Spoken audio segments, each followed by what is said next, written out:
everybody. Welcome to the Futro Hidden Movie Gems podcast. I am your host, Ty Christensen, and I am joined by none other than Jordan Christensen.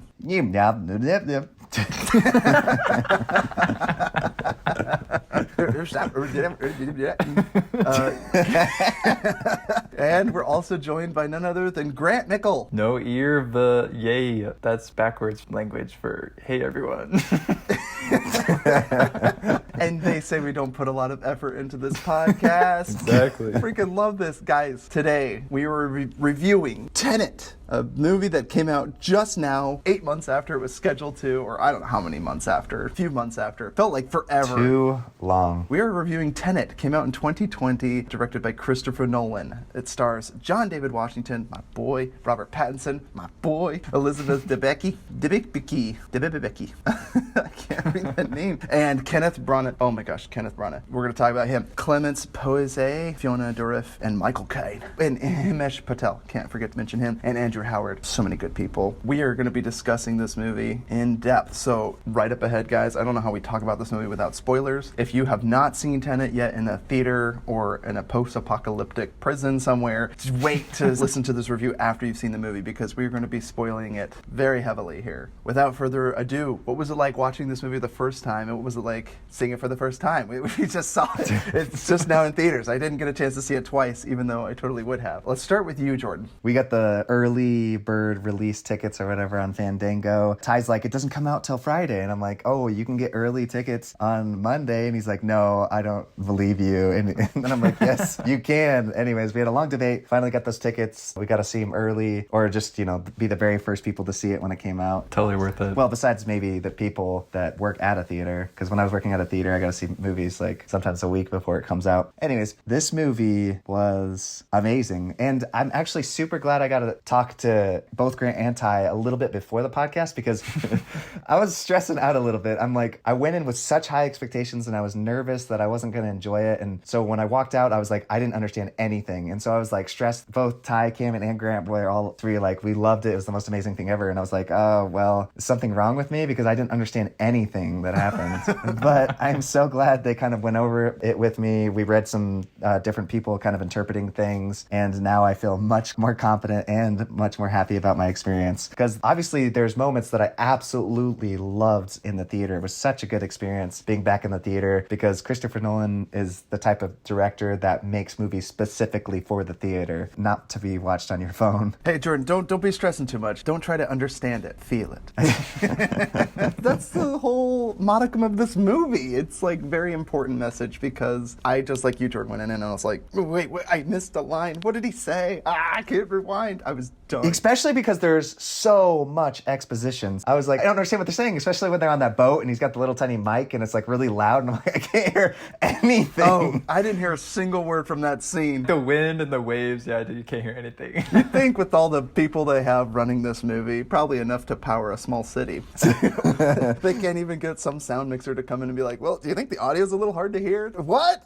I can't hear you. The freaking Inception sounds are going off. If you think about it, like all his movies are kind of like that. Like me and Ty discussed this before the podcast too, is the idea that Inception, they have these like heavy accent people describing dialogue that is like super important and you can't understand a word they're saying, but you're on it for the ride. I feel like I'll love it even more if I watch it again. It's just, there was so much to take in, and it's a lot like Inception where you need to see it again, because the first time you watch it, the whole intro, the 30 minutes, I did not know anything that was going on, just like Inception. Yes, lots of men in suits, lots of people talking, a lot of people walking and talking, a lot of people sitting down and talking. But there's 2 hours and 30 minutes of this. This is so great. Buckle up, guys, because it's going to be a bumpy ride. This is the third movie I've seen in theaters, and they do that annoying, like, 3 separate videos of people saying, like, make sure you're wearing a mask during the movie, make sure you're keeping social distancing, and they go through that whole spiel, and it's a really long video of the owner saying, we're very happy that you're back in theaters. And I'm like, oh man, they couldn't have made this a couple seconds long. Like,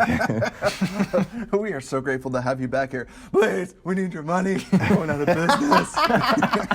I know, but seriously, like, just make the video shorter. Like, people are there to see the movie. They need to impress upon anyone that actually steps foot or is dumb enough to step foot in a movie theater during a pandemic to be like, you need to come back because you're the only one. You need to realize we're going to sanitize it. It's like every other row, and if you buy a seat, they have to do like 2 or 3 seats in between each person. It was very empty. Like, it felt like there was nobody there, and it was sold out, like, quote unquote sold out, like all that they could sell out. Oh, that's wild. This was like so eerie. I felt like I was in an apocalypse. I felt like I was in a private showing, and like Christopher Nolan was going to come walking out and talk about the film afterwards. Like, there was 8 other people in the theater. That's it. Dang. I was the only one on my entire row. I'm wearing a face mask. I had snuck in some Taco Bell, which I had gotten. We're not endorsed by Taco Bell. This is not an advertisement. This is like the perfect movie-going experience. When I got there, one lady is there, and she's like, do you have your tickets? And I was like, yeah, I got them on my phone. I can scan the barcode or whatever to print my ticket. And she goes, oh, no, you don't need to do that. You just go on inside. And I was like, you're not even going to check if I have tickets?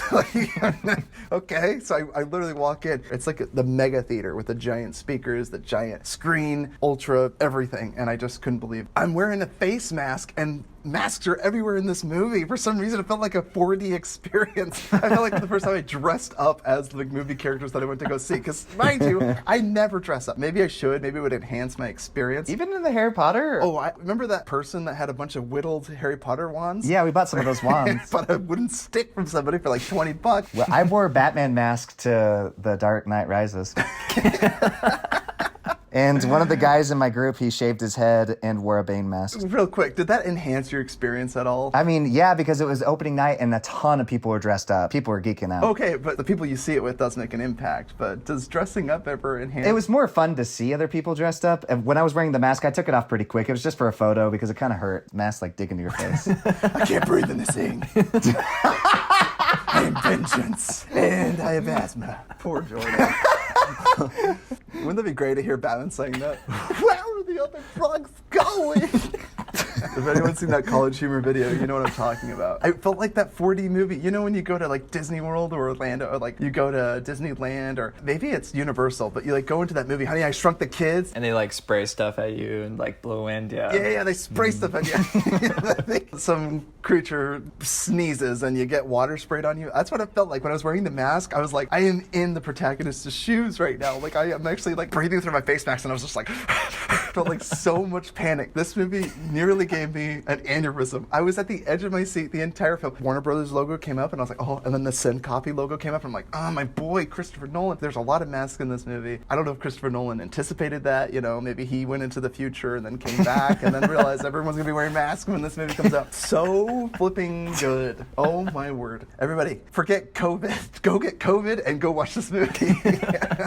No, I'm kidding. That's bad. I'm sure there are people that are dying from it right now listening to this podcast like, oh, that sounds like a great idea. Don't get COVID, but trust your theaters. They're freaking clean. This movie was so many things. We're going to talk about all of them. Grant. I loved the movie. Love the movie so much. I loved it for how much I was so confused throughout the whole movie. That's what's so crazy. Is like, it makes me want to watch it again so badly. There's so many things that once you know what happens in the end, all the beginning makes sense. And so you're like, I need to go back and like rewatch all this. I could tell like every detail was very important. It was hard for me to like catch that in the beginning because there was so much talking going on that I didn't know what was going on. They'd be referencing people, and then I'm like, who's that? A lot of confusion is kind of just sit back and wait for the good stuff to start happening, and then I'm like, oh, all that stuff before that happened was important. Turns out that all this nonsense, what are they talking about? Just get to the movie already. Oh wait, you're explaining the world and you're building the world? Oh, okay, sorry, I wasn't paying attention. Let me sit up in my chair. The action was so good, and then like the reveals and twists that they had in the movie were so good. I just overall loved it. My theater experience, the first time in a couple months I've been to the theater, everything was pretty normal. I mean, there was definitely a lot less people. They did have that annoying video. They're like, we sanitize every single seat. And you're like, okay, cool, like we don't care. We're gonna say 2 of our favorite things from this film. We're gonna limit it to 2. That's not gonna happen. Because I'm just gonna start ranting and raving about how amazing this film was. I'll start. I loved the ride of this movie. I feel like I was in a roller coaster. Christopher Nolan, I'm gonna put my faith in your hands. This is gonna be like my first going back to the theater movie. He opens up and there's this choir, this opera house, and I was like, oh, it's gonna like start with some boring opera, and then someone's gonna be like leaning over, like we're having like a secret meeting at the opera. No, there's a freaking gunshot that goes off, and then there's guys stomping on the cellos. Immediately, there's gunfires going off, there's terrorists. This is my movie. I was so excited. And from that moment on, I think I blacked out because I didn't sit back down at the edge of my seat for the rest of the theater. I think the first 8 seconds before the gunshot goes off, I I was like, I wonder what this movie's gonna feel like. And then after that, I was like, I can't stop feeling. It was so amazing. The emotions that it stirred in me, holy cow. Christopher Nolan is on another level. I love this world building. I think Christopher Nolan did an excellent job at crafting this maze. He and Denis Villeneuve are two of the most meticulous, just well thought out people. There's so many things to pick apart in this movie. I feel like he is a master of the craft. He doesn't have anything else to prove, but he's still doing this. He comes to work dressed in a suit and tie, and he's sitting there right next to the camera and the actors, and he's telling them. He doesn't have some dumb intern doing it. If you don't think he loves doing this, watch his work. He clearly loves doing this. He's so good at it. I'm in your capable hands, Christopher Nolan. That's what I love about this film. Jordan. Speaking of Denis Villeneuve, Ty, did you see the trailer for his new Dune movie? Yes. Oh my gosh, I saw the trailer for Dune. I didn't know if we wanted to talk about that at the beginning or the end. I don't even know what Dune is, but I'm so sold to go see it now. The effects, the scenery, all the production value. I feel like that fat kid from Super 8. The trains rolling by. So mint. Two parts of the film that I just absolutely love was when he's discussing like how they're gonna pull off that kind of heist. All the little meticulous details between him cutting back and forth between Neil. Sorry, what's the main character's name? His name is Protagonist. I'm not kidding. Oh, I love it. John David Washington, Denzel Washington's son. The protagonist and Neil, they're talking to each other, and I love as they're describing things, it's kind of unfolding and playing out, and I wish I got some of those jokes written down. It's just, it was so immersive. I kind of was lost in the film. You don't want to take notes, you just want to get swept away in it, right? I wanted to take notes too, or secretly record the movie. Bootleg my own copy of the movie. Just want to soak it in. That whole heist, love when he looks at the guy and he's like, 10 seconds, right? And the guy's like, ah! And he like runs out the door. Like, just that whole scene. Like, it was just unbelievable when they were fighting and all of a sudden Robert Pattinson goes off and you were kind of questioning like, why did he go off the scene? And then later that comes into play and like that whole stressful fight. And then later the big reveal, and we'll get into that in a minute. And then returning to that scene, I was in heaven. I love you, Christopher Nolan, for doing this yet again in another one of your films. I was talking to Grant about this. I love that he's always messing with time. Everything from his Memento, where everything's kind of played out of order, and it's a guy that only remembers for one day. Unchronological, yeah. Well, Inception, Interstellar. Dunkirk, the moment where you see that boat kind of sinking from far away, and you're like, what kind of boat is that? And then later they tell the story of how that, and then you're like, oh my gosh, this is the boat that sank, and then you're like stressing out. And then in this movie, it was moments like you saw a car honking, you're like, what the crap is that? And then later he comes and he's honking the car, and you're like, oh my gosh, this is that moment. It reminds me a little bit of Bill and Ted. I'm not going to try to compare this movie to that, but I love that this movie, especially, we'll dive more into time travel and stuff, but everything is on one timeline. He didn't jump in this movie. It actually is told linearly. Because one's going forward, going back in time is just actually just reversing through that time. Yeah, but it's like snaking, but it's like kind of linear in a sense. It's kind of like Tenet. If you can't see me right now, the visual, I'm doing the interlocking fingers. Tenet. Streams going this way, streams going back. They're all connected.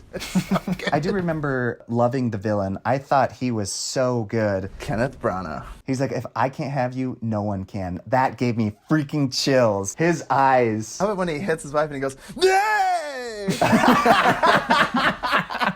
I think that he was on cloud nine to be back with Christopher Nolan and letting loose, because like before he played the stoic general commander in Dunkirk, and then this they're like, you're a scuzzbag, and he's like, oh yes. Wait. What else is he in? He's Gilderoy Lockhart from Harry Potter, man. Oh, that's right. He's Hamlet. Dude, he just looks so different in this movie. Like, he is freaky. Yeah, he commands a presence. I actually saw him once in Jack Ryan's Shadow Recruit. It was a movie with Chris Pine and Kenneth Branagh. He actually has a similar threat in that movie where he's like, I'm gonna make you swallow this light bulb. And you're just like, oh my gosh. This one, he tops it with his threat to the protagonist, and we'll get into that threat in a minute. Oh yeah, that's right. I forgot about that. Oh, that was disturbing. Grant. I loved how masterfully he used visuals with well thought out intentional like purpose for what was going on. I just watched Aquaman today, and like visually it's very amazing, but like all the action parts, it's kind of like, yeah, I've seen this before. Like, it's just battle. It's very like normal and we're used to it. The way they use that temporal pincer attack. Oh, that was the coolest thing.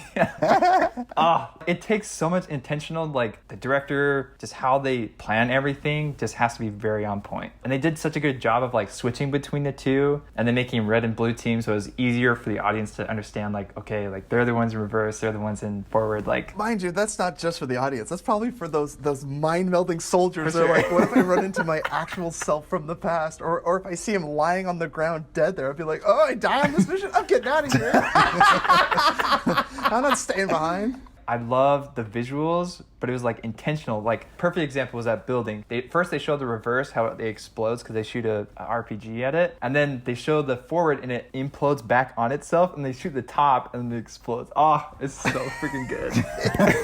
It's wild. It is one of the coolest visuals I've seen in a long time, where I literally was in the theater, I went, oh!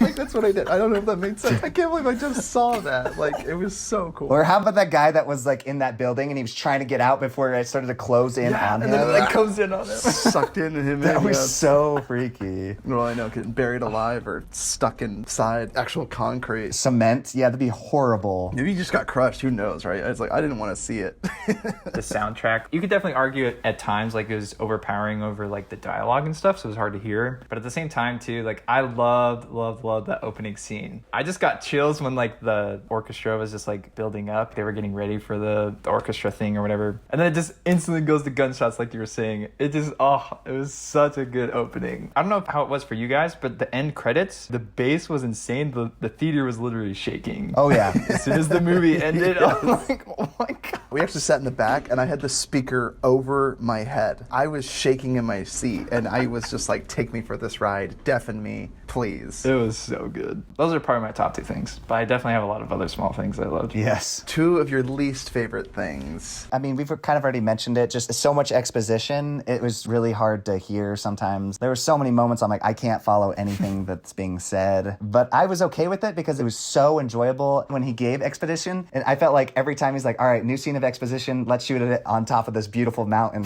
you know? And it's like, oh, next shot, let's shoot it on these amazing, beautiful boats. All right, next shot. Every single shot was the most beautiful thing I've ever seen in my life. So Right, you're just like, where in the world is this guy? Like, he is in the most amazing places, and you're just like, I don't think my yard looks like that. I mean, they had the craziest sets. I remember hearing a big criticism saying, like, Christopher Nolan's not good with characters. He doesn't, like, delve into, like, it's not character stories. They're very plot heavy. A lot of people keep guarded their identity of who they are. Everyone had to keep their identity secret. One, it's a spy movie, you know? Everyone's got, like, a double identity or whatever, you know, a secret identity. You could mess up the time continuum. There are people that are actually running into themselves not knowing it. It's important that they don't reveal who they are. when he first goes through that time machine, you felt like you were with him. I was like holding my breath. Everything was fighting against him. Like when he was in the car trying to drive, it was like left is right, right is left. The wind is pushing against him in the opposite direction. He's like trying to control everything. It was wild. Just being able to see as the film unfolded, you're like, oh my gosh, everything I was seeing was stuff that you're going to see later on, but in reverse. And you didn't realize it. Maybe some people were better at catching that stuff, but I didn't catch that until the reveals. Then I'm like, oh my gosh, are you freaking kidding me? I was stressing out so much when he went back too, because the scene when he gets like pushed under that crate, like when he fights himself, that moment, I thought he was going to get sucked into the propeller. Oh my gosh, this is where he dies. I thought that's how it was going to end.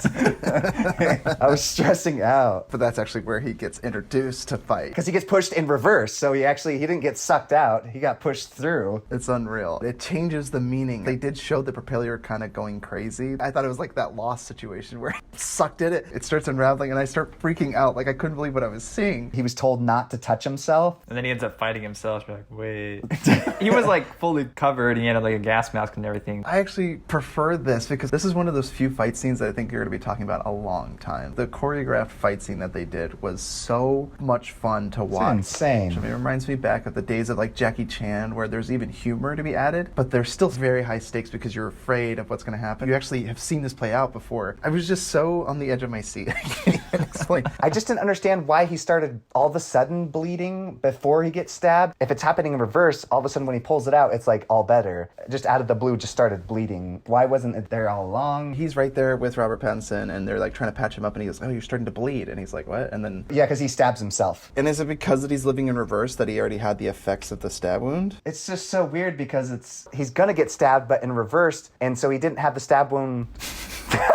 It's like when you pull the bullet back, right? They do this thing where they reverse shoot you, where they have a bullet, they put you in the way of a bullet's path, and they pull it through you. Was that scene where he started bleeding, was just when he switched into the reverse time, right? So it was right at the beginning of that. So it's maybe like coming into that like causes anything that would happen in that event. I don't know. And how did taking her through the time machine a second time all of a sudden heal her wound? Like, I didn't get that. It didn't heal her wound. They had to keep treating her. But the problem is these bullets are like galvanized with some kind of radiation. It's like an infected bullet. You can't treat a wound. They'll die. Like that's a fatal shot. They put her in reverse time so they're able to treat her and then be able to get her back out. You have to accept the premise of time travel, right? And the way they use it. There were a few scenes where I was like scratching my head. I'm like, I can't hear what they're saying. Why did you choose to do that? And I'm like, maybe it's like a whole ploy to get you back in the theater. Just go see it a second time. Like, I gotta go catch those few scenes I didn't catch. They were doing like this crazy windsurfing thing. There was waves crashing. The ocean was insane. Or the beginning when he's with Steven and he takes that pill outside the train station. I didn't even realize what he was doing to the guy. He's like ripping out his teeth and stuff or something. A train blows by. It's PG-13 torture. He didn't want to show the torture. Well, you could argue that, but he was saying stuff. He was trying to get information from him. He wouldn't budge. It'd be funny if they come out, the subtitle says just like murmured talking. They don't even know what it means. We don't know what they're saying. It's like actual plot points and it's just like inaudible dialogue. It might have to come directly from him because I look up lyrics sometimes to music and people literally write different words for each website I check because sometimes people just don't understand what they're saying. It's just like, I believe he's saying this. It's like anyone with ears can understand he's saying this. And it's like, no, it actually harkens back to a childhood dog that he had. It's like, oh, he was saying a name? I thought he was saying a word that rhymes with cheese. You know, it's just so dumb. Hopefully he'll release the script so it goes on to the subtitles. I'm going to need subtitles. The idea that like you're not close enough to your characters, is it ironic that he's named the protagonist? A little bit. I think it's kind of cool. Mother! Exclamation point. Darren Aronofsky, he's like character man, character woman, you know, Adam. It's like, okay, like, I mean, a little on the nose, but like this one works because all the other characters do have names, but his identity has to remain the most secret throughout this movie because it's revealed that he's actually time traveling, like this whole time. Like, he can't reveal who he is. And he's the mastermind of everything going on. This whole movie is set in place by him. He's the one that recruits him from the future. How cool is this movie? Yeah, that ending, that got to me, man. I almost got teary-eyed. I was just like, that was so cool. And he's like, we've known each other for years. I was like, oh, so cool. I straight up started crying, and I'm like, Robert Pattinson, man, if you play Batman like this, I freaking teared up. I did. I was like, this is the sweetest thing. Wait, you got teary-eyed because you were like, he's going to be the new Batman? Is that why you got teary-eyed? Like, I can't wait to see Batman. Dude, I can't wait to see Colin Farrell and Paul Dano starring as villains. Is Penguin the guy that says, this guy's crazy? That's the Penguin in the trailer. No. That's what I heard. That looked like just a cop. It kind of reminded me of Christopher Nolan scene when the guy's like, this guy's got a bazooka? Maybe it was just a comment section in the trailer. So I shouldn't stop reading those comments. Colin Farrell does not look like that. No, I know, but isn't that the whole point? Like, Penguin is like an ugly dude. Like, he's a big chubby guy. I think they got him like in prosthetics, dude. That's my prediction, dude. I think that was him. This movie did leave me a few times where I'm like, I don't think I understood that completely. That was like the one most disappointing thing. Me and Grant just talked about the idea that the grandfather paradox. The idea of shooting him back in the past, but they didn't shoot him in the past, they just shot the regular guy. But the fact that they shot him, and then all of a sudden she gets on the thing and she's talking to him, and she's like, is everything okay? They're like, yeah, we figured it out. And I'm like, figured out what? Like, I'm gonna need to see that again because I remember thinking like, wait, they didn't catch the thing before it went into the chute. Or like, I was so confused by that. Like, I really was. It's some of those scenes like when the boat was driving up to the boat felt like it was an eternity. And the other part where the guy's trying to pull the little red cord so the thing can drop down into the whatever that was to shoot the nuclear missile. I swear, it took him like a year just to pull that because he was like standing there forever. I mean, maybe he was like doing other things. But Climactic tension. it was a little bit confusing too because the little red wire, the one he was supposed to pull, looked exactly like the little red thing on the back of the guy's backpack. So when I saw the dead body on the ground, I'm like, oh, is that the red wire? So it did get pulled. So I'm thinking, oh, it's going to go off. I don't know. But later you find out, oh no, that's Robert Pattinson going back and essentially giving his life for this whole thing so they can stop nuclear war. I thought it was really cool. Did you catch that, Ty? It was the same little red thing at the beginning, and he saved his life. At the Opera House? Yes. I think mostly just because I didn't understand. I was very underwhelmed by like the whole, oh, this is worse than World War III. I didn't understand what the weapon was and what they were putting together. And so it was just this lack of like, okay, something's going to happen that's really bad. And so they were trying to stop it. Like I understood that. I like though that he kept it a little tight with still worrying about just like three people, the girl, the protagonist, and Robert Pattinson. Like he kept it so tight with those three people because everyone else was expendables. I get that, Grant, like the whole World War III thing I thought was kind of just like, okay, like another superhero movie. It just kind of reminds me of Mission Impossible. If you had any doubt that Christopher Nolan was on the left of center in politics, man, this is like the most conservative movie I've ever seen since The Dark Knight. The whole crazy global warming radicals are like, let's go back in time and kill our grandfathers. What? Like, you want to destroy the world before they existed so we won't destroy the house with greenhouse gases? But it's like, what happens if you wipe out your grandparents that existed before you? Doesn't matter. We're out of options. You built a time machine. Don't you think it's possible you could build a spaceship and get the heck out of here? Like, why on earth? It's like, let's just kill ourselves. Like, what the frick? The grandfather paradox. You go back in time in a time machine and you shoot your grandfather in the head before he had your father or your mother, and then what happens to you? Do you instantly disappear? It's a paradox because, and you never would have subsequently been born. It doesn't make sense. It's what came first, the chicken or the egg? And then you get Looper with the guy. I bet you that kid still ends up as a psychotic killer. Yeah, he's creepy. Oh, that kid's gonna be messed up when he's sitting there looking out the train window with the bullet Yeah. thrown in his sack. I was like, that kid's gonna kill everyone. He's gonna end the world. I love time travel movies because they get so messy. Like, I love all the Terminator movies. This movie is so neatly done. This made time travel look so sleek, so plausible.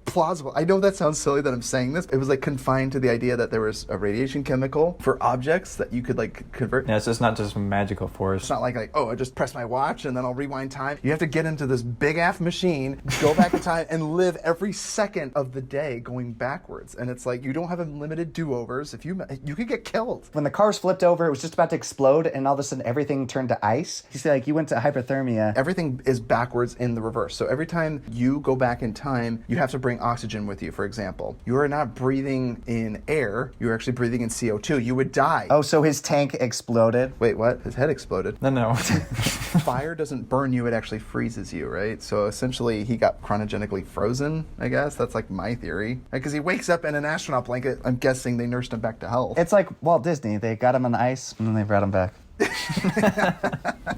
Was that Family Guy? And he's like, are the Jews gone? And they're like, no. And he's like, put me back in. Yes. Who wins? I'm biased. I give it to Robert Pattinson just because I love him. I almost might want to give it to the villain of the movie. He was so good. He was freaky. I'm torn. It's between John David Washington, Robert Pattinson, and Kenneth Branagh. I don't know. Those three really sold. I'm going to say it's Kat. I think it's Elizabeth Debicki. She sold it for me. She was the heart and soul of this movie, and I cared so much about what happened to her and her son. Woman that was truly tortured by a psycho. I can't have you. No one can. When I saw him take off his belt and put his cufflinks inside the notches of the belt, like, my heart broke. I really felt the emotion at the end. I'm like, yeah, you go, girl. Freaking kill his A, you know? Freaking put him down, man. Don't wait for the time limit. Just put a bullet in his butt. And then tossing him off the yacht, he like hits the side. His head. When he falls and he just hits on every deck on the way down from the yacht. Ty, that reminded me of when you fell off the boat. That was freaky. Yeah, disclaimer, it brought me back some PTSD when I saw him hit that, because I was like, I actually know how painful that is. I was on a houseboat on the second story, and I slipped off of the top. I was going to jump off, so I fell straight down, and my leg hit the deck below, and I flipped into the water. Hurt really bad. It looked just as pathetic as Kenneth Branagh hitting that rail below. Just ding! A loud metal sound, and it was so gratifying. Yeah, I'd definitely say the villain. He'd be like the best supporting actor, right? Like, it... Nay! Yes! I freaking love that. You've told me this before, Ty. The protagonist is only as good as the villain, so... Fair point. And you're right. Kenneth Branagh is chewing the scenery. He is going for it in this. You wouldn't have felt it as much for her if the guy was, you know, a complete joke. If you're like... It's true, right? And now that I've actually said that out loud, I'm thinking of, like, Invisible Man, where her performance superior compared to the abuser. When your heart breaks for somebody, there's something magical going on. It's working. Like, if it was any other actress, I just don't don't feel like I would have felt that vulnerability, but also such fortitude to like willing to die for her son. She bought this painting thinking it was a legit painting. It turned out to be fake, and it was like $9 million. Kenneth Branagh's character is like, oh, you betrayed me. She's like, no, it was an honest mistake. Such a good counterfeit. And so he held it over her and used it to keep her prisoner. He goes, I could take it to the police of taking my money. My money. And he offers her, he's like, you can have a chance for freedom. In exchange, you never have to see your son again. She considered it, and that makes her so much more vulnerable because she's like, he knows that I actually considered it, and he has that much more power over me. And there's just so much to lose, this relationship. Christopher Nolan, man, I feel like he and all the women he's ever dated in the past, like, they have all damsel in distress kind of things, but also dead woman syndrome all from Inception and Rachel from Batman. In Memento, his wife died too. And I would just say for overacting, when he yells for something, I couldn't help but laugh. Like when he does the yell.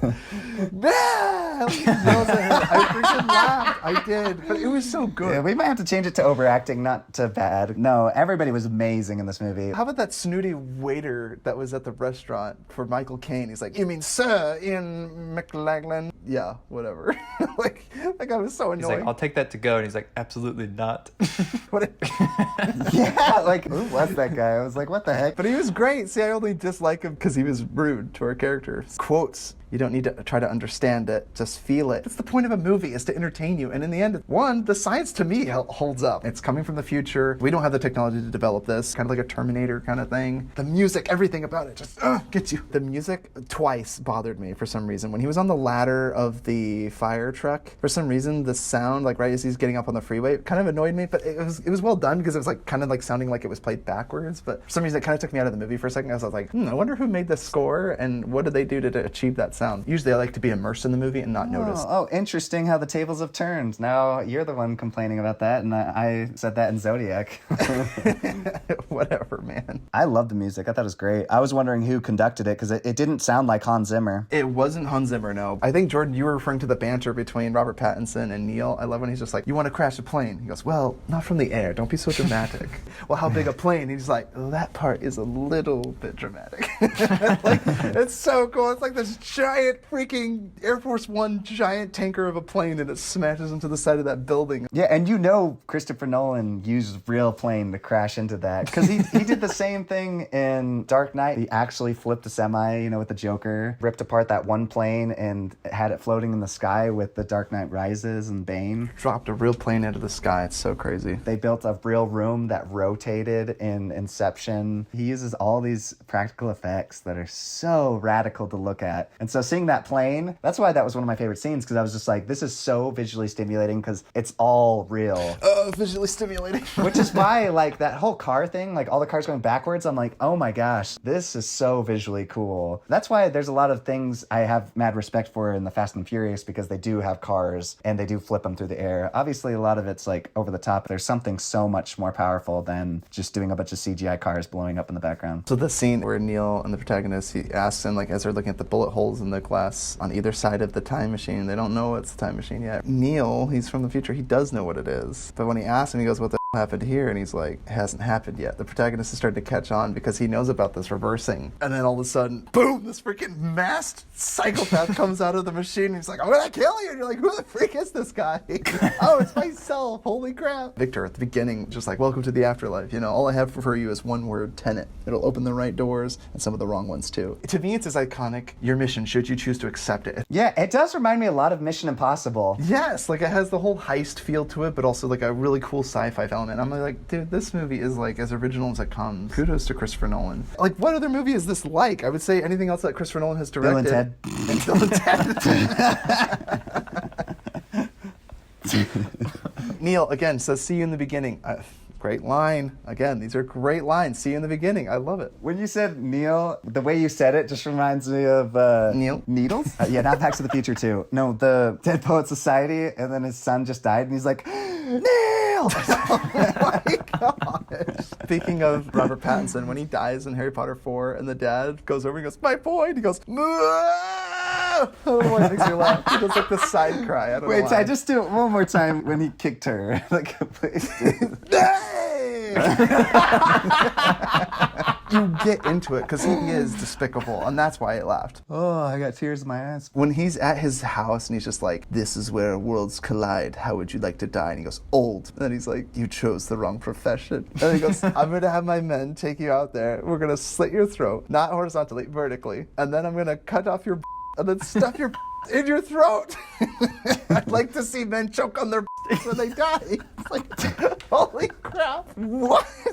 How many men have you decastrated and shoved their in their neck? It's just crazy. You do this often? When he catches him spying on him and then they bring him back in, brought up that comment again. He's like, oh, I'm not going to jam my in my throat. Like, what does he say? The actual quote about him cutting off his or wait, what are you asking? No, when they land on the ship.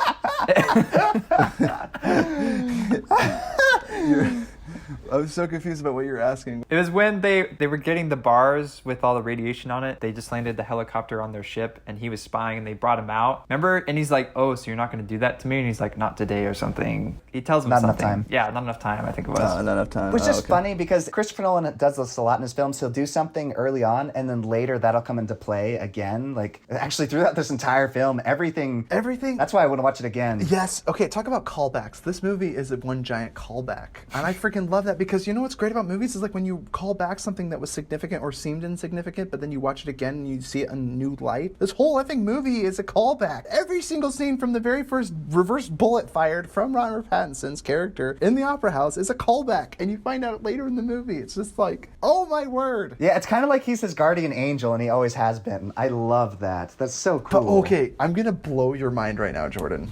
Okay. Are you guys ready? I think Neil is Kat's son. No way. Neil is Maximilian from the future. Now, hear me out. If you spell his name backwards, I heard this theory, it spells Neil. Like, it's a palindrome, right? It ends with Lien. No way. What does he ask the protagonist? He asks him, he goes, would you ever take a child hostage? There's one kid in this entire film. Why did he ask him such a weird question? I never understood that. And then he also says, what about a woman? Neil is conditioning the protagonist to get into his mind to start protecting little baby Neil and his mother. That's why he also tends to his mother. There's plenty of medical staff there. There's Ives, who's played by the Kick-A kid or whatever. But his accent, dude, it cracked me up. And there's so many other things suggesting this because the protagonist kind of takes a liking to Kat and his son, right? Or her son, right? Oh, yeah. And he protects them. And then in the future, he ends up coming back to save him through all these challenges.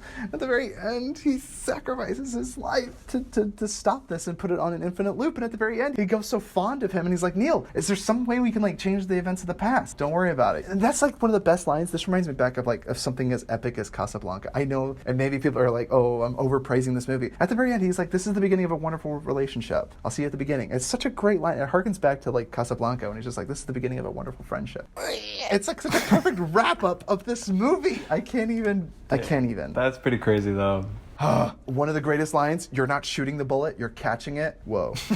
So good. What the freak do you mean you're catching a bullet? That's what this radiation could do, this time travel. You can only move backwards linearly or move forward. So it's like a sliding pendulum. You can't just like jump or glitch to a certain spot. You have to live life. I tried not to laugh at the part when he said you're catching bullets because it reminded me of Wanted when, you know, he's like curving bullets. But this is like so much cooler, in my opinion. Oh, it is. I mean, Wanted's like kind of a goofy movie. To do what I do, I need some idea of what kind of threat we face. He's telling this to Laura, right, the scientist at the beginning that gives a little bit of the exposition, but her exposition was so fun because it was like all this sci-fi that they're introducing. And she goes, as I understand it, we're trying to prevent World War III. So crazy. It's just like, I'm not seeing Armageddon here. Nuclear holocaust? No, something worse. They're literally going to explode the Earth and destroy it, disrupt the fabric of space-time so they can live on a planet that's greener, where they won't even exist. So explain to me how that's better. I love hearing you talk right now because the more you talk about it, I'm like, oh my gosh, like literally almost everything is played twice. Yes, this entire movie is a callback. Everything. Like even his quote, he's like, if I can't have you, no one can. He does the same quote at the end when it was like, he's dying of cancer, right? Cancer. If I can't live, no one can. He is that maniacal. He's that insane. I haven't actually fact-checked this, but I heard that Christopher Nolan is colorblind, red and green. That's why a lot of his movies are like blue and gray and stuff like that. How cool is that? I know the guy is from Drive. I didn't know about Christopher Nolan. Welcome to the afterlife.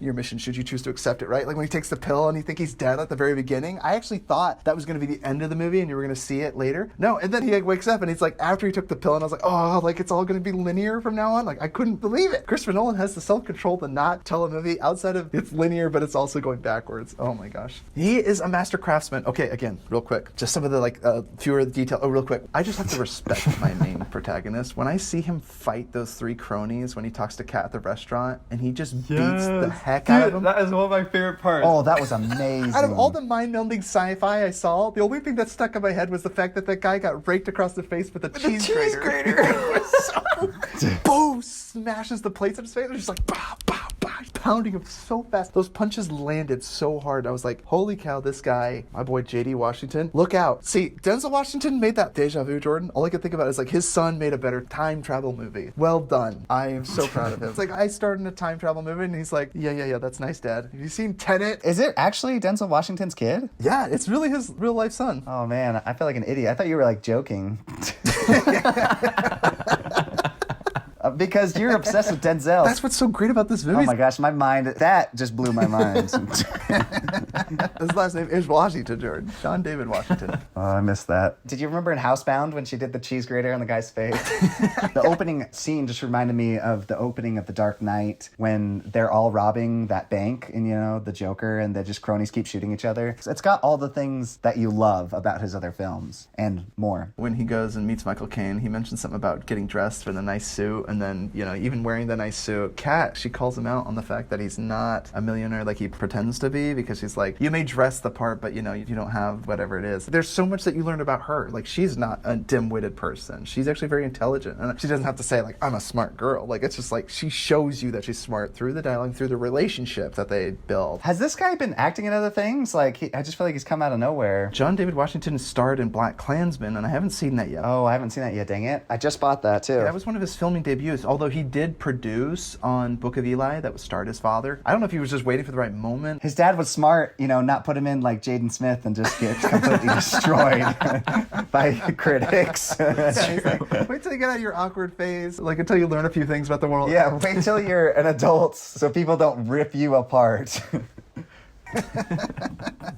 Way to go, Will Smith, going for the Father of the Year award. Plot synopsis. In a twilight world of international espionage, an unnamed CIA operative, known as the protagonist, is recruited by a mysterious organization called Tenet to participate in a global assignment that unfolds beyond real time. The mission: prevent Andrei Sator, a renegade Russian oligarch with the precognition abilities, from starting World War III. The protagonist will come soon the master of the art of time inversion as a way of counterfeiting the threat that is to come. Maybe you could put that in the beginning of the episode, because I feel like without understanding all this, it's like, what? No, just rewind it and then just... Yeah, go back in time. The fact that Kat despised Kenneth Branagh from supposing that was the woman that jumped off of his yacht. Every single scene in this movie would suggest that their mission was accomplished. You never had to threat. We already knew that the mission succeeded because we're on an infinite time loop. There's always going to be Robert Pattinson or Neil from the future coming back to help you. Like, it's never going to fail. Without fail, it keeps happening. The fact that Neil is from a future time when this bomb went off, you guys succeed in your mission. That's what's so freaking sad, because it's like, it only happens at the sacrifice of your life. The only reason I said that it was like Bill and Ted is because the scene where he tells Bill, he's like, oh, don't forget to set your watch. It's the same thing in this film. It's like, no matter what they do, it's already happened. It's already happening, yes. The whole scene where, you know, he throws the parts to the nuclear bomb, tosses it in the middle car, even he's honking the horn, trying to warn them. Trying to warn them not to go into the cave, and they go in the cave. Yeah, and it blows up. And that's what's so sad, because again, he's like, I'm going to stick around and I'm going to make sure the mission's seen through. And he doesn't want to say goodbye to Neil yet, because he's just grown to like him so much. And he goes, no, don't worry. We go on plenty of missions in the future. You come back to me. And I'm like, that's why I started crying. I was like, they're going to be like best friends. I don't want to die. Big spoilers, guys. So freaking good. Kat's perception of Kenneth Branagh. Like the fact that like Victor has this like woman jumping off the yacht when she goes back. Remember earlier on, she's like, I wish I was like that woman. Free, like that woman. And at the end, she was free because she killed this son of a bee. That was her. Yes, she was. So freaking beautiful, so poetic. You want to see women empowerment, man? Freaking watch this movie. Didn't need no damsel in distress. She freaking saved the world and time as we know it. She did. And they didn't need to push it in your face either. It was natural. You mean she didn't say, I'm a woman, hear me roar, and then punch him in the face? Exactly. I freaking love this movie. Can I gush enough about it? Tenet is a palindrome, right? So the word is backwards as it is forward, right? 10 is in the movie. They have 10 minutes at the very end and they reverse it. The Tenet, 10, 10. You have 10 on both sides. The title of the movie is the final final showdown where you have red team, blue team with 10 on either side. Oh, and then reversed. I didn't get that. That's cool. These are like silly details that I'm like, this is amazing. Wow, how did he even know Neil? We just know that he recruited Neil. But remember when they have scenes where he shares with him, he goes, you like a certain drink, right? He knows a special order because they've hung out together on other occasions rather than just the mission of time travel. The protagonist had affinity for Kat, so obviously he like stuck around, maybe like as a father figure. Grew up teaching him everything he knows, and then later on he comes into his life later on. Like, he fights himself. That was one of the coolest reveals. When he gets sucked under, you're like, oh my gosh, he's the guy. When they first pull up to the airport. I actually leaned over to my wife and I told her, see, I'm not as smart as like I want to claim to be. I only caught it when he mentioned that they're going to go back to the airport. I leaned over to Maddie and my wife, I was like, honey, you know the scene where Robert Pattinson was acting super weird when he said, yeah, I took care of it? It's like, he's going to see Denzel Washington. I called that. The craziest thing too is the first time you're watching it, you're like, oh, kill him. And then he stabs me. You're like, yes. And then the second time you're watching, you're like, no, he's going to get stabbed. Why is he so good at fighting? He's literally knows his best moves. He's literally fighting himself. He can't seem to get an upper hand. That freaking scene where he's like flailing in the hallway, grabbing for the gun. I was like so freaked out. And the gun flies into his hand. I just was like, I'm in heaven. This is like my favorite movie of all time. Not only that, but he's fighting himself backwards. So it's just like reverse engineering his fighting style. And it's not perfect. It's like messy. This is just as exciting as the hallway fight scene in Inception. I mean, you have the whole hallway tilting because the center of gravity is being all shifted around. Yeah, that shot when he's like trying to crawl and grab the gun like backwards, it's like it's so cool. It's crazy. It was like even more entertaining the second time, and it's like I could watch this fight sequence back and forth like a million times. This story is so well knit together. I heard that Dad liked it, but Clinton didn't. Is that what I heard? Yeah, Clinton didn't like it. He was like, I'll let him speak for himself. But yeah, he didn't like it. He's never coming back on the podcast again. Dad gummit. Well, Dad was like, it was really entertaining, but I didn't like how it was so confusing and they just didn't explain everything. It's like, oh, Dad, they did. They did it when they were windsurfing. You just couldn't hear them. I'm like, that's the point. It's a movie that you talk about after and you think about. He's like, no, I just want to like know what's actually going on. Just another little piece of trivia. At the very beginning, Warner Brothers logo was red, and then at the very end, it was blue, right? Because blue is reverse time. At the beginning and the end, forward team, backward team. It's this movie. I actually want to see this movie when I get it like on Blu-ray. I'm gonna watch and get to the halfway minute mark, and I want to see if there's like why is that the very middle of the film? I want to know. Christopher Nolan is the kind of guy that takes the time and attention to detail because he didn't feed you that information. I really think that there's something to this theory, and he'd be the kind of guy that would be like, well, I'm not going to answer that. Christopher Nolan's like, it doesn't matter if he's Maximilian from the future. It makes it so much better when you find out that that's who he is. It blew my freaking mind when I heard that. When you find out a truth that you've known your whole life, but you just hadn't heard it yet, and you're like, yes, I accept it as gospel. I can picture somebody else trying to explain one of Christopher Nolan's movies if they're doing like a pitch meeting at Netflix or something, and they're like, I want to make this movie, and he's like explaining it, and they're like, let me stop you right there. It was so cool in interviews. Robert Pattinson was so cool, and so was John David Washington. They were like, yeah, first time I read through, I was like, oh, I get it. And then I read it a second time, and he goes, wait, hang on a second, I don't understand anything. Yeah, I read 3 pages, then I went back 2, and then I read 5 to 7 pages, then I went back 4. Oh, what's amazing, Christopher Nolan kept all of this under wraps. Mind blown. I loved going in with no expectations and like having really no idea what was going to go on. And like, I know this has to do with time travel. He just gives you enough. I don't know if he like has some deal with the people that cut his trailers. Maybe he's just good at not releasing the footage that reveals what the movie's about. Because like when they cut his trailer for Inception, you literally see like a glass on the table that starts shifting, and you're like, whoa, is like about a gravity movie, you know? And you're like, oh no, it's about dreams. Like, no one knew that before they went into Inception. You're talking about his teaser, his trailer. I think explained a little bit more. Maybe they did, but I refused to watch him because I'm like, I didn't want to see anything, and I'm so glad I did, because I watched this movie and all I knew is that I would see the scene where his foot goes into the puddle and it like water shoots up into his foot, like it's just like, and then goes back in. I just love the discussion of whether or not this is like determinism or fate. Like, do you have free will? Priya, she was the arms dealer that sold the weapons in the beginning, and they like bungee jump into the house. That scene was so sick. Talk about awesome spy espionage and sneaking in. And I love that she's the front woman and she has a husband, because like in that culture, like typically it's the husband that's the one respected, but she's like, what a perfect front. I hide behind the shill of a husband. I wear the pants around here. It's just like, yeah, woman empowerment. Like, I freaking love it. Subvert my expectations. Oh, when he shot her at the end, I was like, oh, yes! Oh, posterity. Fetcha. So freaking owned.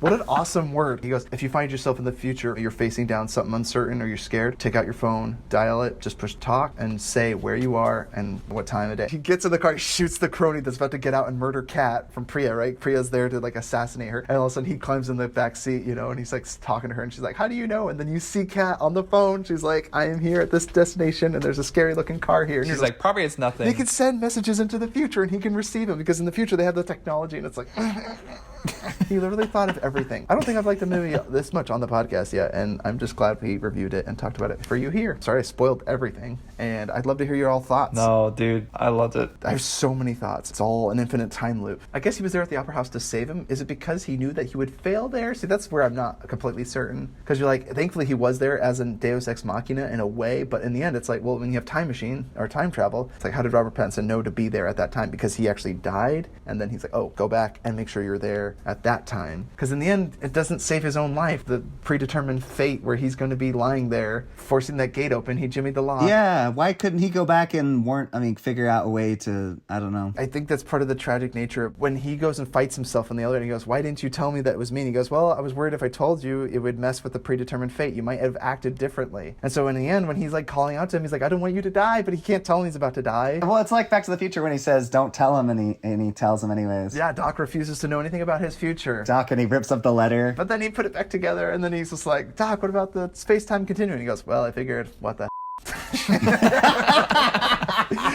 so freaking good. When you find out he's fighting himself, you're like, he didn't ever know at any one moment that that was himself. Yeah, why couldn't they have a Back to the Future moment in this movie? Where he says, what the I think they do. The moment where Barbara, the scientist, don't try to understand it, just feel it. They probably did in Back to the Future because they knew they were going to make sequels, but not in this movie. Fair, or just because, again, it's a lighthearted movie. You don't want the doc to die in the end. It would have been such a tragic thing. Like, you want him to be alive, man. I'm spoiling all kinds of movies on this podcast. I talk about the endings of every movie. Do we recommend this film? So, if it's not clear already, I 100% recommend this film, because even then, if you don't understand a single word of dialogue that's being said, visually, it's like the most appealing movie. Like, you could watch it just for the visuals. I'm not kidding. Or just like fun action set pieces. It's so much fun. The important parts you do catch. Like, there are some parts where I'm like, I need to go back and watch it. Like, I still am not completely sure about how Kat was able to shoot Sator in the face or the chest or whatever. That's so secondary because it happened. And I'm so glad it did, because I'm like, go girl. Hey, you shot me in the chest. Right? That's what it was. Hey, you shot me in the chest. That was a pretty good one. Okay. But I've done his yell like 5 times on the podcast. Someone's going to get sick and tired of listening to this. She should have said on the phone is like, it's like the same situation in Star Wars when she's like, don't question my methods. What was it when she's flying to the planet or whatever and she kept it secret from everybody? Oh, Holdo, don't compare this movie to The Last Jedi. Stupid purple hairs. General gender studies. Captain Holdo or whatever her name is. Do not question my methods. I'm Don't a woman. question me. I'm a woman. That's why she shot him. She's a woman. She can do what she wants. That's right, dude. That's what she was saying on the phone. And that's what he was explaining. He's like, yeah, we figured it out. It's like there's a piece of paper that says she's a woman. Oh my god. That's Christopher Nolan's secret all along. They can get away with anything. Jordan, would you recommend this film? Oh, obviously, yeah. Maybe don't expect to understand everything, but Just feel it. Don't try and understand it. Feel it. It's the force. yeah, no, it's just a fun movie. So if anything, there will be things you will enjoy about it, regardless to understanding it all. Ty sent me a page. It's about different people analyzing the film. And as I was reading it, I was like, okay, well, I got the main idea. And that's the most important thing. Like, the rest of it's kind of... At the end of the movie, you're like, I don't know how I felt about it. And you're like, just feel it. Like, I don't know what to think about it. Don't think. Just feel. Ignore everything you think. Just what do you feel? Your heart tells you this was a good movie, and your heart is right. This is the type of movie I think you should see in theaters, so... Oh, yes. You need a big screen. Do not watch this on your phone. Please watch the big spectacle. At least in your, like, if you've got a theater room, it needs to be on a big screen. Big screen, man. Big screen. Grant. I recommend this movie to myself because I'm going to go rewatch this again. But yes, I absolutely recommend this to anyone. It's so freaking good. I think you guys are probably really sick of my group chats. I was sending everything when you guys were like, hey, we'll do more podcasts in the future. And I was like, or in the past. I was trying to be like really clever. And I think you guys were just getting sick of it by that point. You're like, Ty, we get it. You like Tenet, okay? No, I thought it was funny. No, it made me laugh. Well, you didn't laugh on it. You didn't like it. You just thumbs up it. How do I know you actually like it? All right. We are done talking about this movie. I promise you we will not talk about Tenet except, oh my gosh, go see this movie. And I will do another podcast talking about how much. I'm just afraid I'm going to forget something. I'm going to not say everything I literally loved about this film. Other podcasts at the very end, when we talk about other films, you can always rewatch it and then say what you loved about it. Oh, that's a good point. I'll just go back and say everything I already said today. I'll say it again. Build a perfect movie. 2 Rotten Tomato scores. Let's do sci-fi. Why not? Rotten Tomatoes is so bad, though. I'm going to do Tom Cruise, Oblivion, and Morgan Freeman. Let's do just the first Cube movie, though. Okay. You've done so many cubes, I don't know. Oh, dude, Ty, Cube 2, Hypercube, there's a movie about time travel. Now, that's a movie that will blow your brain. I'm sure it would be. The Hot Tub Time Machine, is that sci-fi? I don't know, Grant. Is the Hot Tub Time Machine about time travel? I've never seen it, but I just want a low score, okay? The second one. You know, it's funny. I always thought that about comedies. It's like if they got a sequel, it's probably pretty highly rated. And then you're like, oh, wasn't all that highly rated.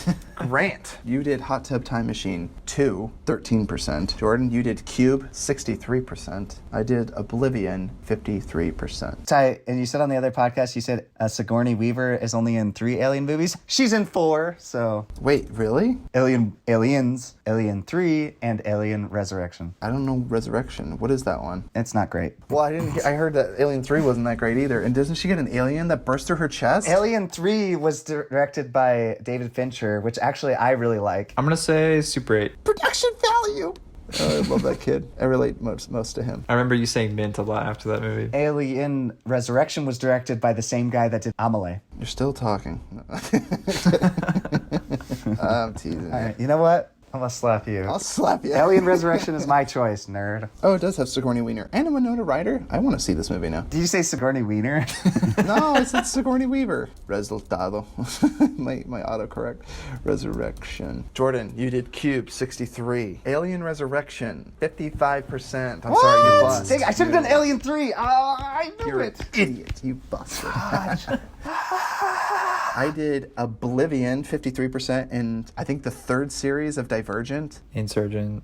Revergent. Subvergent. Insurgent. But I got 28%. So 53 and 28. I scored a nice little 81%. Grant, you did Hot Tub Time Machine 2, 13%. Super 8, 81%. Grant, you freaking did it. Let's go. You son of a bee. 94%. You win. Nice. Oh, yeah, Grant. Oh, you stink, Ty. At least I didn't bust. You have no right. I thought Insurgent was the 3rd one. I think it might only be the 2nd. The 2nd one I enjoyed. It wasn't as good as Divergent, but every single one of those dystopian future movies, they just progressively get worse. Hunger Games, Maze Runner. The Giver. They didn't even bother to make a second one of The Giver. But you know what got better after the first one? Yeah, what? Cube. Cube. Oh my gosh. I am thinking of a movie character. Is it a boy? No. Is it human? Yes. Is it girl? Yes. Is it girl? Is it girl? Is woman. Woman. Is it woman? Why is that so funny? Is she young? Young? I'm young. I don't know. No, not particularly. Young-ish. Does she have like any deformities? Yes. Oh, is it the chicken fudge? Steven Spielberg's movie. Ready Player One. Is it the girl with the deformity mark on her face? Yes, because when I think of horrible, ugly deformities, I think of that girl. So hideous. Cover it back up. Well, no, but they act like it is. I know, which makes me laugh because I'm like, It's not. oh my gosh, you have a red birthmark. Oh my word. How did you ever score a date? All right, no, it's not her. Is it a facial deformity? No. Is it upper body? Yes. Does it have to do with her arms? Yes. Is it Alita? No. Ooh, that was a good movie. I didn't see Alita. Is it good? I should see I that. saw part of it. Robert Rodriguez made it. Same guy that did Spy Kids. I thought it was James Cameron. No. He probably produced it or something. Does she have a gun for an arm? No. Is it like prosthetic? Yes. Is it both arms or just one? One. Or is it both? Okay. Now you got me saying other things other than yes and no. Is it one arm? Yes. It wasn't me. It was the one-armed woman. I don't know, dude. It was the guy that killed Harrison Ford's wife. Yes, the female from the movie. I was actually quoting The Mask, but inversing from what you guys said. Come on. I don't know. Is it an action movie? Yes. That doesn't help at all. There's too many action movies. Sci-fi. Is that thriller? Close to sci-fi. Horror. No. Fantasy. No. Romance. No. Is it realistic though? Yes. Dystopian. Oh my gosh, you guys are going to give it away. Oh, Mad Max. Yes. I don't remember her name. I don't remember her name. What is wrong with you folks? Furiosa. How freaking bad A can you get? Robotic arm or... Oh, you guys, thanks for playing. What are some movies that you have seen lately, and what are you looking forward to seeing? We watched Conspiracy Theory with Mel Gibson and Julia Roberts yesterday. That movie is so freaking funny. Is it just like over the top? It's an action film, too. It's not even in comedy, but they were laughing hysterically. It's so freaking funny. That's what John Wick did for me. Like, I was actually laughing throughout the movie. And I did that with Tenet a few times, too. John Wick does have a lot of physical humor. Like, it reminds me of the Three Stooges, but for, like, action flicks. Yeah, when they're throwing knives in each other and hatchets in each other's heads. Smashing in the glass. There's just knives everywhere in that room. Even though it's rated R, it's like, honestly, it could be passed as like a hardcore PG, like legit. Hardcore PG. I'm serious. Like, it's definitely a PG-13 movie. There's no F words. It's very mild language. I mean, a guy almost gets his nose bitten off. I don't know if that's like too intense for people, I guess. No, they did that in Batman. Danny DeVito. At least my nose isn't gushing blood. And then he's just like, what? And she's like, nah, and he bites on the freaking nose. Ah! Tear off a chunk of his nose. Good times. Hey, Grant, you want to keep going? I've watched Death of Stalin. That's super funny. My pitching hand is still wet from tomato juice. And he's like, it's still funny. It's such clever humor. He kneels down. He's like, oh my gosh, Stalin's dead. And he goes, I got freaking piss on my pants. Look at your majesty lying here in his own filth. But he looks so majestic still as dead. And then Chernobyl was super good series, HBO series. I watched 12 Strong with Chris Hemsworth. I think it was on like July 4th, so very patriotic. No, dude, don't watch that. Watch Extraction. That's the movie you need to see. Boo. Jordan, you're a failure. You need to go watch the making of. You'll enjoy it a lot more, dude. Seriously. Directed by a stuntman. Prisoners, that was a masterpiece. Oh, I watched that with Grant. That was amazing. my boy Danny Villeneuve. Not even just him, but Paul Dano. Oh my gosh, my boy. And my boy Jake Gyllenhaal. And my boy Hugh Jackman. No, he's not my boy. I don't like Hugh Jackman. What? No, I'm kidding. I love him. I love him. He's fine. He's just fine. I mean, he's great in that movie. I watched Logan, though. That was a pretty good movie. Oh, look, Grant, you've like had a fire hose of movies. You Oh, just no, dude. put your mouth over a fire hose and I watched District 9 and Chappie. Those were both entertaining, but the plots made no sense whatsoever. What? District 9 makes perfect sense. Oh my gosh, what are you talking about? Chappie is just like lame. Are you kidding me? No, District 9 was like weird, but it was like entertaining. But like Chappie, I can't defend Chappie. I am Chappie. they kidnap the kid and then they let him go and then he comes back. I don't know. I didn't understand the whole point behind that. I can't speak to Chappie because I actually never finished it. Confession time. I started that movie twice. I've seen it a bajillion times. I love that movie. He's the robot. He has the most character development in that movie. Music's amazing. It's like that Brave Little Toaster, like R-rated, you know? I am Chappie. I am consciousness. You're still daddy's car. You still daddy's stuff. I did like those parts. Traveling on the airplane, I watched Adrift about like survival out in the ocean, kind of like Life of Pi. That was really good. Aquaman is entertaining. Dark Waters with Mark Ruffalo. He plays an attorney and he like attacks like these huge chemical companies that are causing a lot of damage to people through their misuse of getting rid of their chemicals. Toxic waste. Is that based on a true story at all? Or Yeah. Of course, I love the term based on a true story. Remember that one time I told you about my friend? Yeah, that was a true story, right? It's like, yeah, okay. We used the character's name. And then we made up this awesome movie about him. It's super good though. It definitely makes you like conspiracy theories of the government and like big companies, you know, doing stuff behind your backs. I just thought of a really funny thing to do in the start of a movie. Just say like 38% based on a true story or something like that. Like put a percentage before the movie starts. You're like, that's about how much we borrowed from history, and the rest we just made an awesome movie. And if the movie sucks, you're like, well, we should have leaned more heavily into what really happened. Ty, did you know that when I saw Inglourious, I thought it was based on a true story, and then when they shot Hitler's face up, I'm like, wait a minute. Like, wait a second, wait, hold on 1 second. Wait, what happened here? Who are they shooting right now? Is this Hitler? Oh, is this not a true story? We did send Brad Pitt over there to kill himself some Nazis. That really happened. Turns out this is a documentary.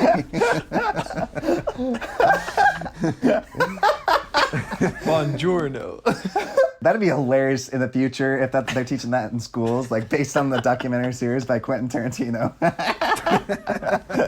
Oh my gosh, I would pay attention in history class if he directed all history films. He just directs coming over on the Mayflower and everyone just shoots each other with revolvers in the head. Just be so fun to watch. I think I'm most excited for Batman. Yes. Oh my gosh. I used to be very anti Robert Pattinson just because the only thing I'd known him in was Twilight. But then like watching him in Tenet, and then Jordan's like told me about a lot of other movies he's been in. Did you watch Good Time, Grant? No, I haven't seen it yet. No, Grant hasn't seen Good Time or Lighthouse. Do you want to see Robert Pattinson acting? Good Time. And then watch Lighthouse and you're like, how's this kid not nominated for an Oscar yet? Good for him. I want him to go on and make many, many films. He was really, really good in Tenet. In the comments section, there was a really funny post where someone was like, Robert Pattinson, you're the new Batman. And then they put the time marker when he starts punching the guy in the face. It says, I'm vengeance. Robert Pattinson's Batman? Some fanboy. As soon as he said, I'm vengeance, dude, I was like, yes. Sometimes those comment sections are funnier than the movies themselves. I know, but that trailer chalked this up to some of the greatest trailers. Like, I think The Dark Knight was a fun, entertaining trailer. I was so excited to see The Joker, but I feel like this one's even got me a little bit more psyched. I just hope they just make it a mystery, like, because that's the thing. If you can't lean into the action, just lean into like the drama and the characters. I love the whole Paul Dano. Are you going to tell us who you really are? What is your issue? Robert Pattinson has like demons in this movie. It's almost like a brooding teenager ready to kill everyone. Yeah, I don't kill people, but I give him brain damage. Brain damage. Punch him in the face. What the heck? He punches that guy in the face like 8 times, pops his arm out of the socket, then pops it back in and finishes him off. The guy's not going to walk again, is my point. He's like, but I have a strict no killing policy. Did you catch one of the guys in the crowd who looks like he's crying? I don't know if rain was just in his eye. And then the other guy had a phone out and he was recording. I was just like, oh my gosh, this looks crazy, dude. He's like, police brutality. Sorry, that's not funny. Cancel Batman. Sorry. That's what That it is not says. funny. I'm so sorry. That wasn't a funny joke. It's all for comedy, right? I'm just trying to be funny. Don't take offense to my jokes. Batman brutality. Okay, Cheaps. I'm gonna say really quick what I watched. Finished Wolf Creek, and the ending was kind of funny just because it's not a funny movie at all, but she stabs the villain because it's about a serial killer from Australia. She lights the house on fire, comes back in when the house is all burnt down, and his body's gone. The whole series is she's trying to get revenge for her family's death and kill this guy, and she like wants to kill him so bad, like she's willing to like let people die. But then she finds out his body's not there, and she drives away in the sunset with the girl from Hunt for the Wilder People, that crazy girl, the cop lady. Oh my gosh, are you serious? That's so funny. Yeah, she drives off in the sunset with her, and she looks all like at peace. She's like, ah. And I'm like, why are you like happy? Because you didn't even kill him. So it was just really confusing. And he escapes. And so it's like, shouldn't you be like having nightmares? But I'm starting season 2, and it's kind of fun. I'm excited because the director from The Jungle, the original Wolf Creek movies, and a movie called Rogue with an alligator, it's really good. Belko Experiment. So he's just made these really fun, hyper-violent films. He is doing season 2, and it's really good so far. I love how you say that. He's just on these really like fun, lighthearted, hyper-violent films. It's like, why is the term like hyper-violent so funny to me? I don't know why. Speaking of hyper-violent, I also saw the Texas Chainsaw Massacre, the original. Oh my gosh. Again, and holy crap, dude, Tobe Hooper is amazing with his cuts. I'm so excited to talk about The Poltergeist because he is so good at making really suspenseful thrillers. He's so good with his camera work. 2 Mormon missionaries went to that guy's place and they were killed. Did you know about that story? Like the real Texas Chainsaw? I've watched the documentary. That freaked me out. 2 go happy plucky kids, man, showing up at this psychopath's door, man. That's so messed up. And went missing, yeah. Oh man. I can't even say the word. It's driving me crazy. Syndicate, New York? Syndicky. Yeah, Synecdoche. Synecdoche. That movie will blow your brains out. His have already been exploded from Tenet, so Yeah. That's just watch true. Tenet. Let's just go right into the next one. Maybe it'll piece my brain back together, you know? What? no implode. It'll implode. I cried so many times in this movie because it's about life and regrets and have you lived your life to the fullest and about time and how it keeps flying by. Like literally the opening shot, months pass, how we in life just go through routines and we do the same thing every single day. So have I made regrets? You know, there's another movie about time. Oh yeah, Avatar. James Cameron's Avatar. Oh no, I don't know what you're talking about. Are you talking about wasting time? All 10 hours of the extended version.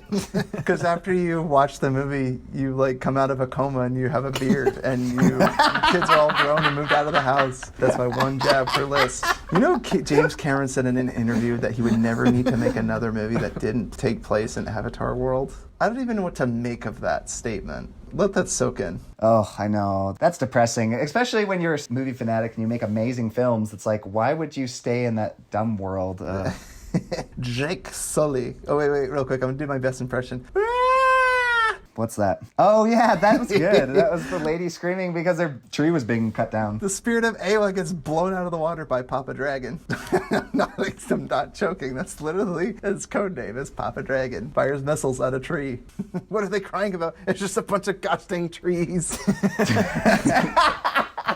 What am I looking forward to? Oh my gosh, I'm looking forward to Dune. When I saw that trailer, I went home and I looked up and it's not online. Like, I am freaking out. Yeah, they said it in the theater. They were like, this is only here at the theater. I'm like, bet yeah. No, I'm so mad because I want to see that trailer like 50,000 more times. I'm sure they'll release it eventually, but right now you can only see it in theaters. So we're some of the few on this podcast talking about it. Got a first glimpse of Dune. That trailer looks amazing when she's like, don't take your hand out or you will die. And I'm like, ah! Looks so good. I mean, Ty's already mentioned all the good stuff, like the visuals and Denis Villeneuve, just his hands. I just love Dune, that it's written with like a bunch of U-shaped out of symbols. I don't know how to explain it. Like D is just the curves. And it's just like, oh, that looks really nice.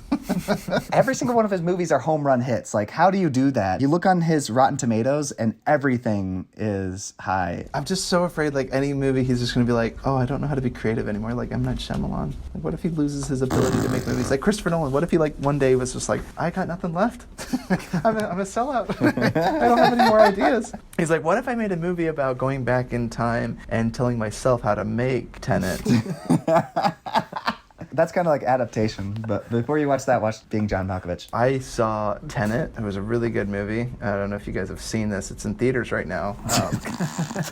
Bill and Ted's Face the Music. Oh, I saw that too. Yeah, that's right. Bill and Ted's Excellent Adventure Part 3, essentially. And this was a really sweet movie. Like, if you want to talk about a movie that gets revitalized after 25 years, it has the heart. Pretty much what was missing in Dumb and Dumber 2. It was so great to see Jeff Daniels and Jim Carrey team up again, but it's like Bill and Ted is that the fact that they're older, they are a little bit more mature, but they still have like really dumb things that they do. But like, it's not insulting. It doesn't make me uncomfortable. Like, when I see Harry and Lloyd still dressed as like the same, they haven't aged at all. It's just creepy. Like, it's weird. There's a few things that are a problem with it, that I have a problem with, but like, I really liked it. I was worried about the daughters. Like, I thought they were going to be hijacking the movie, but no, they just played like really fun side characters that also go on a Bill and Ted type journey. What's her face from Atypical? She's great. She reminds me so much of young Keanu Reeves. Like, what a perfect actress they found for that part. And then the other girl from Ready or Not, and also The Babysitter, which I loved. If you guys haven't seen The Babysitter on Netflix, that's a great film. And Mayhem. Guns Akimbo. Yeah, she's like in everything right now. She's like the new younger Margot Robbie, I feel like. She'll be in a lot more things. Oh, I thought she was more like Brendan Fraser. Hey, Ty.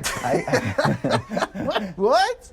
Brendan Fraser? Like, my favorite part of the Bill and Ted stuff, obviously when they're bringing back people from, I thought they would explore that more, which was kind of a bummer that they didn't, the different musicians. And I didn't feel like they grabbed enough. They essentially create problems for themselves with their wives. Like, I love that stuff. And they're going back and like, you did this to us. You made our wives leave us.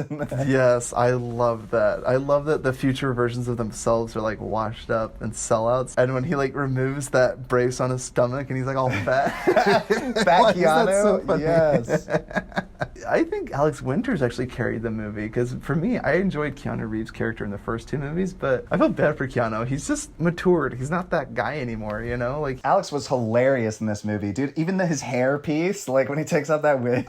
he's coming to streamy hair. Yeah, so gross. So good. That was so fun. Definitely watch that movie. It's a great comedy. And then the after credits when they're old men playing guitars. There was a lot to enjoy about that film. I recommend it. Other than that, now just watching the movie trailers again, I was excited for Batman. I'm excited for Dune. I don't even look at Batman movies as like, oh, it's not going to be as good as Dark Knight. I love the heck out of Joker. Yeah, I love Joker. Even though I don't even think Joaquin Phoenix is as good as Heath Ledger, but I can enjoy it for something else. I just want to spend time in that world. It's so nostalgic for me to like watch Batman stories unfold. And I love that they're taking Riddler and Penguin. It's Catwoman. I hope it's not over bloated. I trust him. Do I really trust him? The whole Robert Pattinson younger, it's kind of like the Batman Beyond. It's like darker, quicker, or the Batman as opposed to the animated Batman series. We're talking about animated series. I started watching Spawn. The guy who does the voices, he's the creepy dude in Requiem for a Dream. He's like Mad Marion. He does the voice for Spawn. Oh, gross. He scares me. Yeah, he does this really good, creepy, dark voice. It's really interesting series. I'm Tall Giraffe. A reverse Tall Giraffe. Oh, him. That's him. That's right. They got small, skinny legs. Yeah, that's his voice. He has such a good voice. He does have a pretty iconic voice for sure. What do you guys think of Mobius, the vampire movie coming out? Mobius. Oh, wait, I don't even know about this. Jared Leto. Jared Leto? Oh my gosh, is it Jared Leto? Stop everything. Stop everything. We're going to be reviewing that next on the podcast. Jared Leto, the actor of our generation, said no one ever. Sorry, Jared Leto, if you're listening to this, because I'm sure you would take time to listen to this podcast. I said something about him because I wrote in the comment section of YouTube, I'm like, has anybody else having a hard time like being bothered by Jared Leto's voice in this commercial for Blade Runner 2049? And people like attacked me, dude. It was probably Jared Leto on a bunch of different Fake accounts. Because he doesn't watch his own movies. He probably just has time for YouTube comments and he just a bunch of fake Russian bot accounts. Just attack him. For you, I think one of the titles of his movie sums it up pretty well. Mr. Nobody. Actually, Mr. Nobody's pretty good. Have you seen that one? No, I'm just saying that's who Jared Leto is to me. Just a guy, not so good at singing, not so good at acting. He's just kind of the guy that does it all, but he thinks he's God's gift to women and to children and to mankind, and he's not, you know? What the freak, dude? I don't watch my own films. Well, good, because if you did, maybe you'd act better, man. You realize what you're doing wrong and you could stop very rigorous method acting. I'm going to use condoms and Pig heads. mice and boxes. When he was playing the Joker, Grant, he said his Coworkers. Suicide Squad, when he played the Joker, he's like getting into method acting. Because he's a quote-unquote method actor. No, you're not a method actor. You're just a okay? You're being a jerk. I don't want a freaking dead mouse in the mail or left on my doorstep, you freak. That's weird. And like, it really showed up in all 8 minutes that you were in the film. When he literally quoted Ace Ventura. Hunka, hunka. Honestly, but he was still the best part of that movie. I kind of wish they did more Joker. Surprisingly, yeah. I didn't like the line, I'm not going to hurt you, I'm just going to hurt you really, really bad. I wish he would have said something different. I didn't care for that. No, but see, that's my point. Like, when freaking Robert Pattinson comes on screen and he's just like, I'm vengeance, you're like, oh my god. Yeah, way better line. Or, this guy's freaking crazy. I love that line. Dude, that guy is so awesome. I swear that's going to be Penguin. I don't know about that. I'm pretty sure that's Colin Farrell in a fat suit. Look it up, dude. I don't think so. He's going to be Penguin. I guarantee he's not going to be a sexy-looking penguin. He's going to be an ugly, deranged fat guy. Cobblepot. I don't know. You're acting like he's like this horrendous... What if that's a normal guy's face? Like, you're so mean. That's a normal person. Dude, it's dark and murky. I can't see anything that's going on, so I've got immunity or impunity or whatever. I thought he was just a cool guy, a sweet human. Sweet human being. Let's wrap this up, yeah. Jordan's ready to stop editing more. Yeah, this is going to take me hours. No, dude, just go back in time. Go to a future time where you have this already edited, and then you don't have to go back. Yeah, steal it from the other one, beat myself up. Give me the freaking file, you piece of crap. It's not stealing if we take it from ourselves. Oh, okay. We go 2 years in the future. We still haven't come up with a song, dude. Grant, have you seen Bill and Ted's? I've never seen any Bill and Ted movies. Oh, Grant, watch all 3 of them. Do it. Do it. Do it. I don't know. Jordan and Cameron have told me otherwise. You guys still haven't seen the second one, Jordan. The second one is the funniest of the 3. Like, the most laughs. Death's is so funny. The Grim Reaper plays. Like, he was only in a little part of it. Watch the second one, you'll understand why Death showing up was so special in the third one. He literally steals the show. Everybody, thanks for tuning in to Futro Hidden Movie Gems podcast. Write us emails at futuromovies@gmail.com. Don't forget to like, share, and subscribe, or whatever you do in a podcast. Spread it on your friends. Spread it on. Yeah. Like chicken feed. Get it all over them. Wipe it on their face. Feed the chicken. Yeah, feed the chicken, baby. Feed the chicken. Please, leave us a 5-star review. Love us. Don't leave us any of those 1 stars. I will come after you. No, I'm kidding. I won't threaten for good reviews, because you guys will want to leave us good reviews. We're that good. Ty like shows up people's houses and it's like holding a bat. It's like, don't even think about Dude, it. if I find 1 bad review on the iTunes, I will show up at your house. And I will threaten you. If I can't have it, no one can. This is Futuro Hidden Movie Gems signing off. Peace. See ya. Bye.